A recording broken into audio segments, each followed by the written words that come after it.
Section 1. You will hear a conversation between a student and a railway clerk.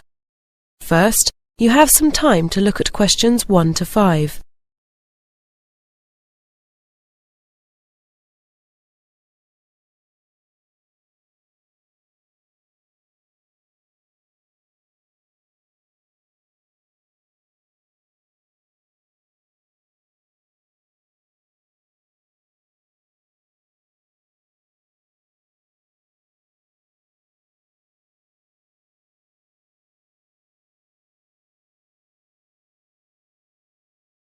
Now listen carefully and answer questions 1 to 5. Central Station, Norwich, Sue Brown speaking. Can I help you? Is that the railway station? Yes. Is there a card that you can buy railway tickets and allows you to get discounts on it? You mean a Railcard? Yes, there are various types. There's the Young Person's Railcard and the Senior Citizen's Railcard, for example. Well, I'd like a young person's Railcard, but I'm over 21. Is that okay? Do I still qualify? Yes, you're eligible from 18 to 25. Great. And how much does it cost? £18. Okay. And can I get it over the phone? Well, I can take your details and process it now over the phone, but you'll need to come in to collect the card. Yeah, that's fine. Okay, so I just need to take down some details. First of all, can I have your name? Stephen Crockers. Okay, so first name Stephen. Is that Stephen with a V? No, with PH. Right. And can you give me your surname again? That's Crockers. Crocker with a C? No, I'll have to spell it out for you. Krockers. Right, thank you. Now, you said you were over 21. Can I ask for your exact date of birth, please? Yes, sure, it's the 3rd of February. Yes? And the year's 1979. 1979. Okay, lovely. So the next thing I need to know is your permanent address. Right. I'd better give you my parents' address then. I'm probably moving soon. Yes, that'll be fine. It's 158 Kingwood Close. Is Kingwood one word or two? One. Right. Norwich. And can you tell me the postcode, please? It's NR4 6JF. NR4 6JS? No, F for Freddy. Right. And the next thing I need is your telephone number. Do you mean my parents' number? Yes, the number at your permanent address. Okay. It's Norwich 456321. And are you living at that address now?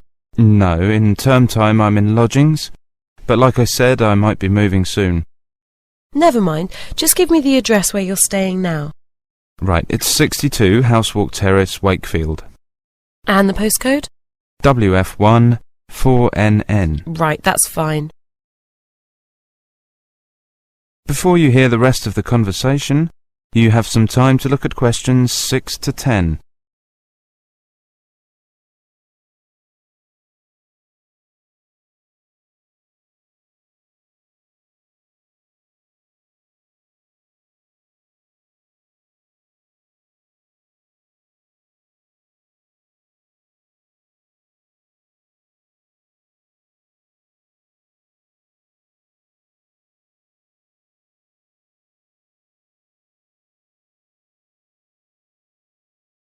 Now listen carefully and answer questions 6 to 10. And I want to get a ticket. Can I do that now and get the discount, or do I have to wait until the card's ready? No, you can book the ticket now and collect it at the same time as you get the card. Okay, so I want a return ticket to London next week. How much will that cost? Well, it depends on what sort of ticket you get. There are 4 different kinds. I'll go through them for you. Right. The cheapest one's the London Day Out. That's good if you're just going away for the day. It includes some bus and tube travel in London, but you have to travel outside peak hours. That costs £18. Okay. Now, the next one's called the Super Advance Return. You can travel on any train with that, but you have to book your seat 1 day ahead. Actually, it's better to book earlier if you can, because there's only a limited number of tickets.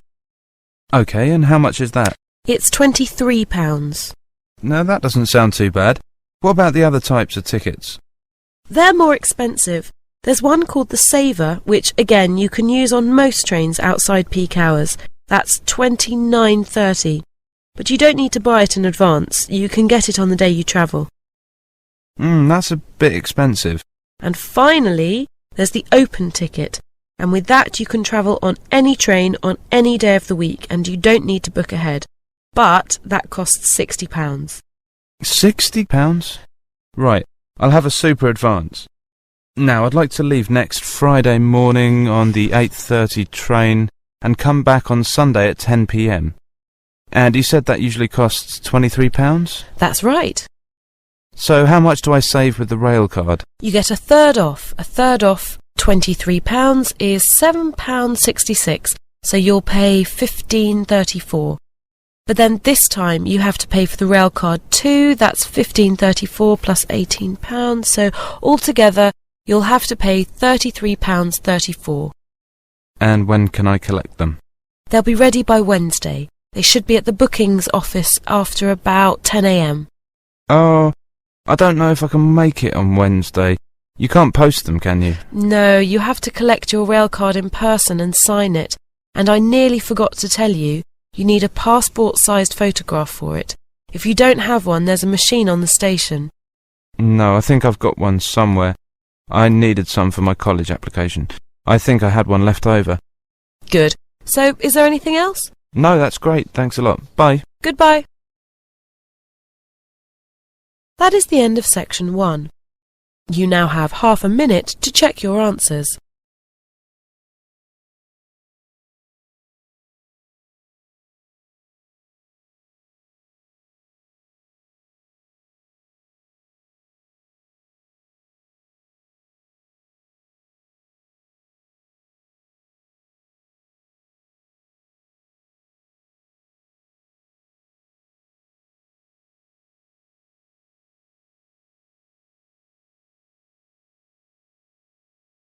Now turn to section 2.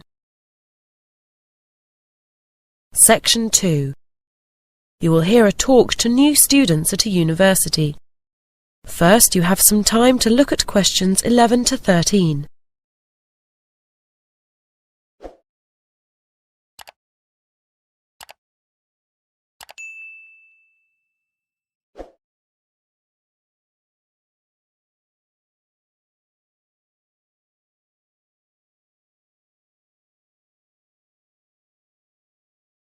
Now listen carefully and answer questions 11 to 13. Hi, it's good to see you all here today, and what a pity the weather is so bad for your first day at university. It could at least have stayed sunny today. Now, my name is Pat Baker. I work for Student Services and I'm going to tell you about our mentoring scheme for new students. We've had it in place for a few years now, and people starting at university for the first time in general find it a very positive experience at these meetings. What happens is this. Each of you, if you want to join the scheme, will be assigned a mentor. That is, someone who's been studying here for a year or two, and who can show you the ropes. In other words, show you how things work. Give you advice if you need it, and just generally be friendly contact for you in the university. Of course, you'll have your tutors and lecturers, who will also help you with academic problems. But this is someone more your own age, who has been through the same experience quite recently. What the mentor does is to have a group of usually 2 or 3 students, and he or she organises meetings, preferably about once every 2 weeks. We generally find that more than that is just too often. Where you chat about your problems, university life, or just about things in general, and your mentor will give you the benefit of his or her experience. If you're joining this scheme, you'll be meeting your mentor today, just after lunch. If you haven't signed up, by the way, it's not too late. Come and see me after the talk. Don't be frightened about this first meeting. It's going to be quite short, so you won't have time to tell your mentor all your difficulties. You'll just get to know each other a little bit, and, most importantly, fix a time and a place for your next meeting, which you can have when you're feeling more relaxed and not so overwhelmed by the newness of it all. Before you hear the rest of the talk, you have some time to look at questions 14 to 17.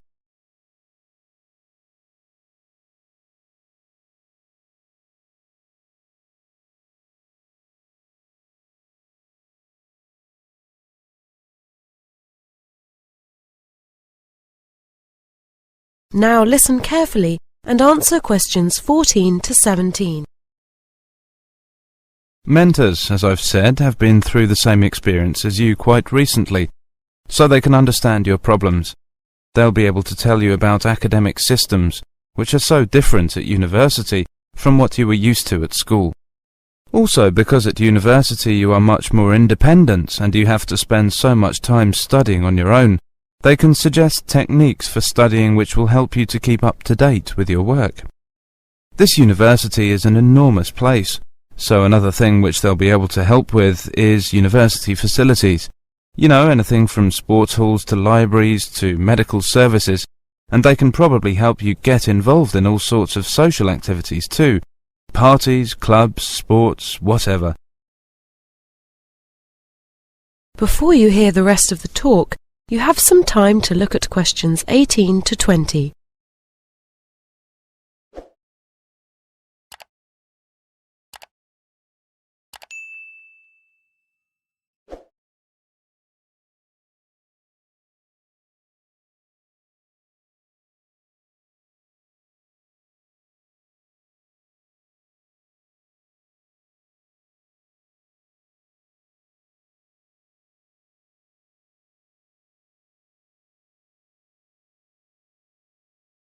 Now listen carefully and answer questions 18 to 20.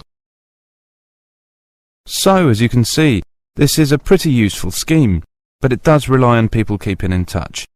The telephone's pretty useful if you have one, but students are busy people and often out doing things, so email is probably better. Your mentor will be able to show you how to get an email account. They don't cost anything to students, they're free. For people who have never been away from home before, a mentor is a useful contact and support, somewhere between a friend and a parent. And no doubt, as the year progresses, and you start getting nervous around exam time, your mentor will be ready with useful tips on the best way to pass your exams. After all, they did the same ones either last year or the year before, and they passed them. That is the end of section 2. You now have half a minute to check your answers.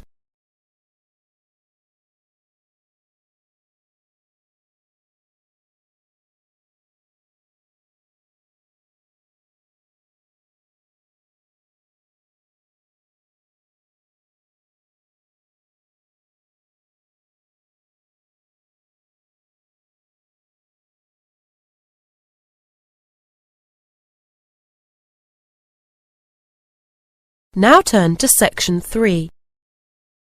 Section 3. You will hear a radio program in which a researcher talks about stress at work.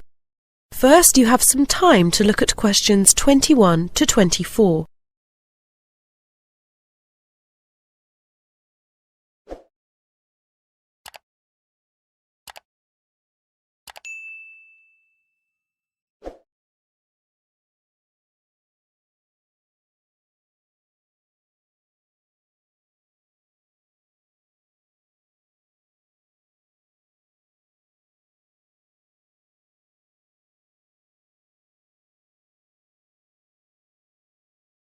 Now listen carefully and answer questions 21 to 24. And now, after that old favorite from the course entitled, I Never Loved You Anyway, we have Dr. Greenhill to talk to us today about stress in the workplace. Is it getting worse, Dr. Greenhill? I'm not sure whether it's getting worse, or just that more people are talking about it. Certainly more people are complaining about it. I've just completed a study of 5,000 workers from 20 different countries, and I've taken a multicultural approach to the subject. And what have you found? That, broadly speaking, the causes of stress are similar all over the world. For example, Raymond from Mexico City says that society measures people by individual success. But, he says, increasingly work is organized in teams. This means there is a conflict between personal goals and the need to cooperate with one's colleagues. He finds this an acute source of stress, actually. Then there's Kikuko from Osaka, Japan, who says she's under a lot of stress because the company she's worked for 30 years is in difficulties. She says it's because her bosses made a number of bad decisions. But really what worries her most is that she might lose her job. You know, she's in her 50s, and at that age, it's not easy to find another one. She says that she also feels overworked, and that's getting her stressed out too. Well, then there's Boris from Odessa in the Ukraine. He puts overwork at the top of his list of stressors. Then there are other factors. Both he and his wife have full-time jobs, so that when they get home, they don't get to relax much either. I guess that's a problem most of us can relate to. We always hear about computers, email, and cell phones as things which get people tearing their hair out. Is this true? In many cases, yes, but not so much as you might think. Only 15% of respondents give this as their main cause. Etienne, from Quebec, Canada, is one, though he also mentions change and the feeling of being a victim of circumstances beyond his control. Other people talk about the amount of work which comes with continual change as being more stressing than new technologies themselves. People feel they lack stability in their working life. But we must remember that in many places it's really lack of new technology that puts people under most pressure. Take Nagwa from Sohag in Egypt, for example.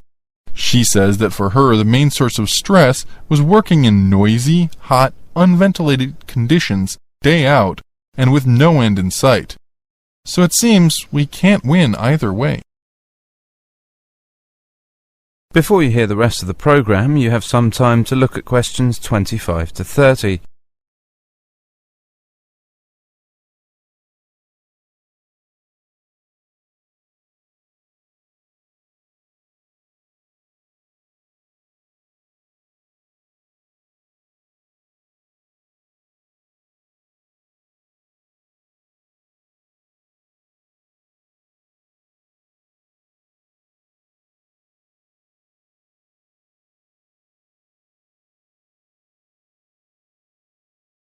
Now listen carefully and answer questions 25 to 30.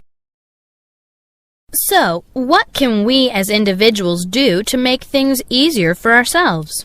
Well, I've talked to a number of specialists about this, doctors and psychologists. And here are a few suggestions for reducing stress without you having to change your job. First, vary your diet. Fish, pasta, vegetables, fruit, and so on. Try not to live off sandwiches and fast food. A balanced diet, in other words. Also, we tend to drink too much coffee. Caffeine, the drug in coffee, gets us more nervous. So if you want to feel less stressed, drink less coffee. It's tough at first, but you'll notice the difference within just a few days. Finally, take regular exercise. It's a great way of relaxing, and of course, it makes you more healthy too. For a particular cause of stress, there are various things you can do. If your problem is that you think you've got too much work on your plate, what you probably need to do is to manage time better. You have to learn to deal with the things which are really vital. Don't waste time on trivialities. There are courses to help you with this. If you are worried about unemployment, make plans so that if it happens, you are ready for it. Do things like set money aside and update your CV so it's attractive to new employers. As for new technologies, do training courses so that you feel at home with them and so that you don't feel frightened of them. So in the end, the best way to deal with stress is for you to take control of your life and not allow yourself to be a victim of circumstance. Thank you, Dr. Greenhill, on fighting stress. And just when you thought you could relax, here's Dolly Parton working 9 to 5. That is the end of section 3. You now have half a minute to check your answers.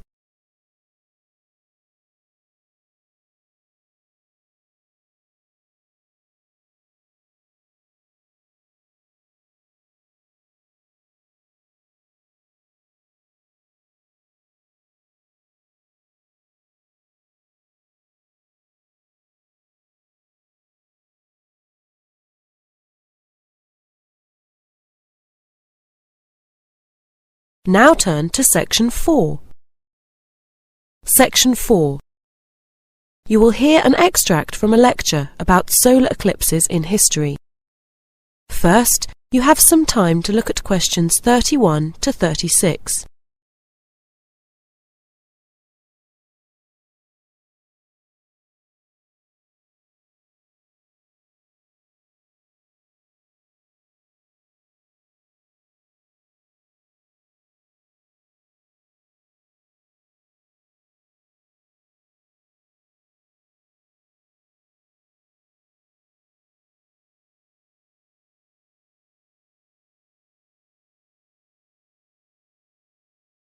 Now listen carefully and answer questions 31 to 36.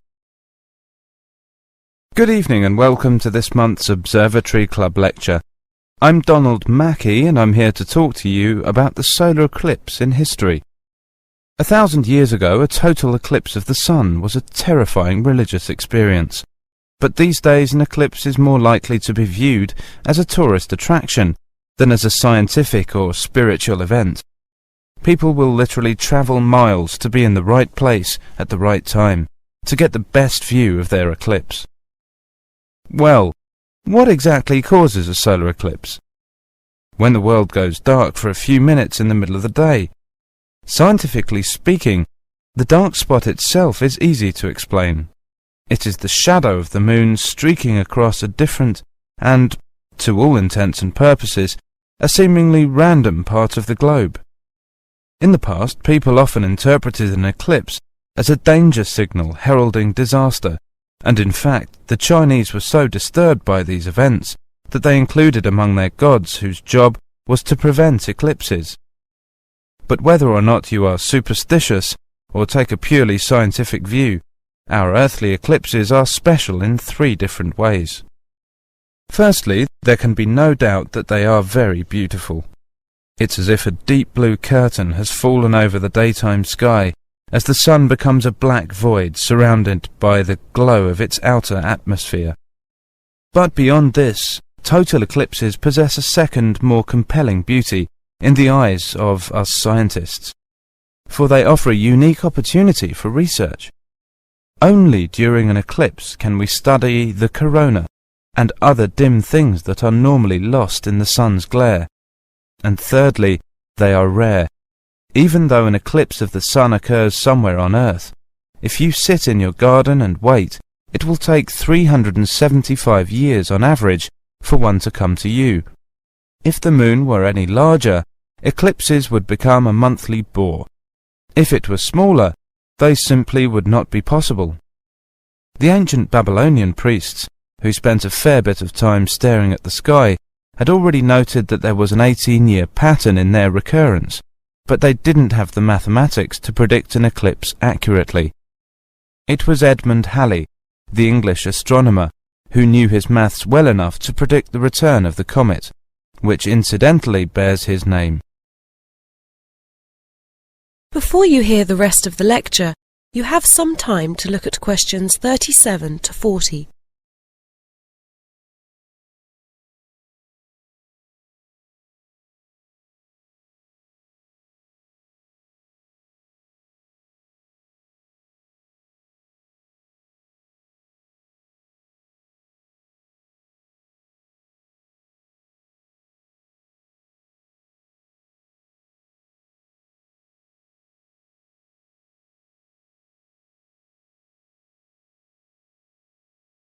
Now listen carefully and answer questions 37 to 40. In 1735, Edmund Halley became the first person to make an accurate prediction of an eclipse. This brought eclipses firmly into the scientific domain, and they have allowed a number of important scientific discoveries to be made. For instance, in the eclipse of 1868, 2 scientists, Janssen and Lockyer, were observing the sun's atmosphere, and it was these observations that ultimately led to the discovery of a new element. They named the element helium after the Greek god of the sun. This was a major find, because helium turned out to be the most common element in the universe after hydrogen. Another great triumph involved Mercury. I'll just put that up on the board for you now. See, there's Mercury, the planet closest to the sun. then Venus, Earth, etc. For centuries, scientists had been unable to understand why Mercury appeared to rotate faster than it should.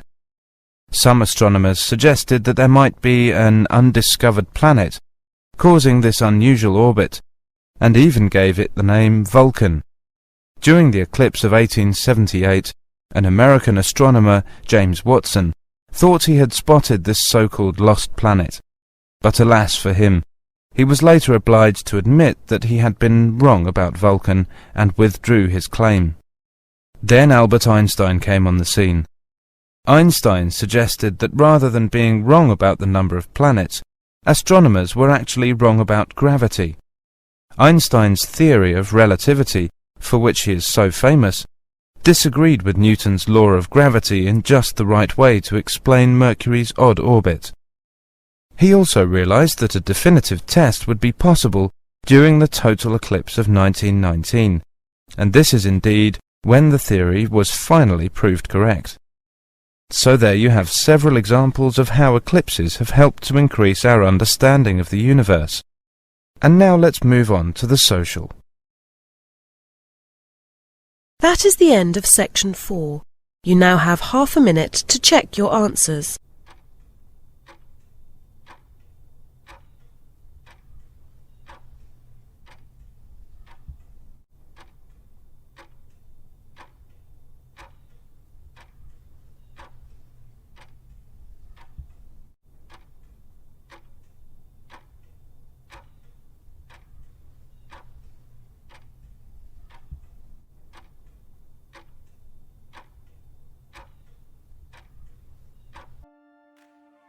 That is the end of listening test, the IELTS test.